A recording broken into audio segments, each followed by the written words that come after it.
Boleh bayangkan tak seorang budak yang berumur 12 tahun benci dan tak suka dengan agama dia sendiri.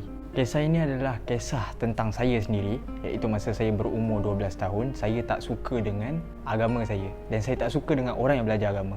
Lepas je dapat result UPSR dan PSRA, ayah saya suruh buat pilihan sama ada masuk sekolah menengah agama atau tahfiz. Dua pilihan je yang ayah saya bagi. Saya fikir dan akhirnya saya pilih untuk masuk sekolah menengah agama.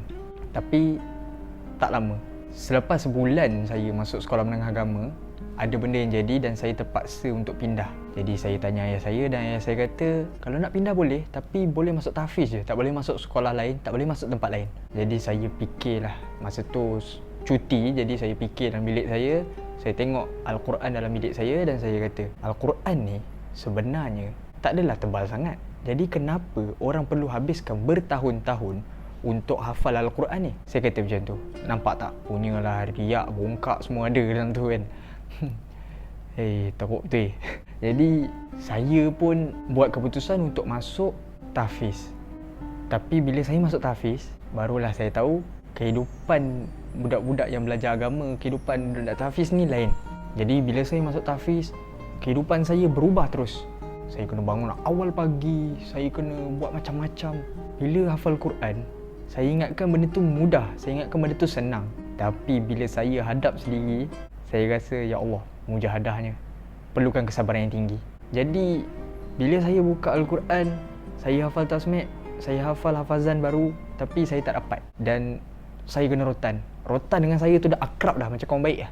Tapi lama kelamaan, selepas saya dah biasakan diri dengan kehidupan tahfiz, saya rasakan satu ketenangan dalam diri saya.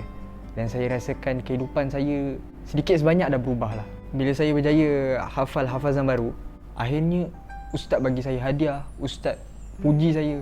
Budak-budak kena puji, dapat hadiah. Siapa tak seronok kan? Budak-budak kan? Saya rasa seronok, saya rasa best tau. Saya rasa macam seronok lah kan? Kehidupan di tahfiz ni seronok. Lepas tu saya terpaksa pindah ke tahfiz lain. Dan bila saya pindah ke tahfiz lain, saya rasa suasana yang berbeza, confirm lah kan, sebab tempat lain. Tapi saya rasa seronok juga.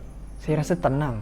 Kehidupan saya better. Jadi saya teruskan menghafal dan tahun demi tahun, akhirnya masa saya berumur 16 tahun, saya berjaya tamatkan hafazan saya 30 juzuk. Dan ustaz saya suruh baca doa khatam Al-Quran. Masa tu saya baca tu dalam keadaan saya fikir yang saya dulu adalah orang yang pernah hina orang yang belajar agama. Saya pernah pandang remeh, pandang rendah pada orang yang belajar agama. Saya rasa orang yang tinggal ke agama dengan orang yang ada pegangan agama adalah sama. Dan saya rasa orang yang tinggal ke agama ni adalah lebih baik. Masa tu lah kan. Jadi persepsi saya berubah. Persoalan-persoalan yang timbul dalam diri saya akhirnya terjawab selepas saya sendiri masuk dalam dunia tahfiz ni.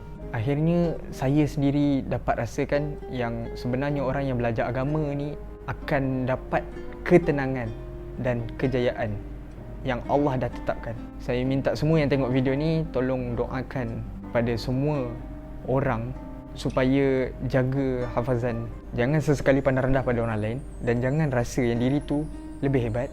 Semoga bermanfaat. Terima kasih.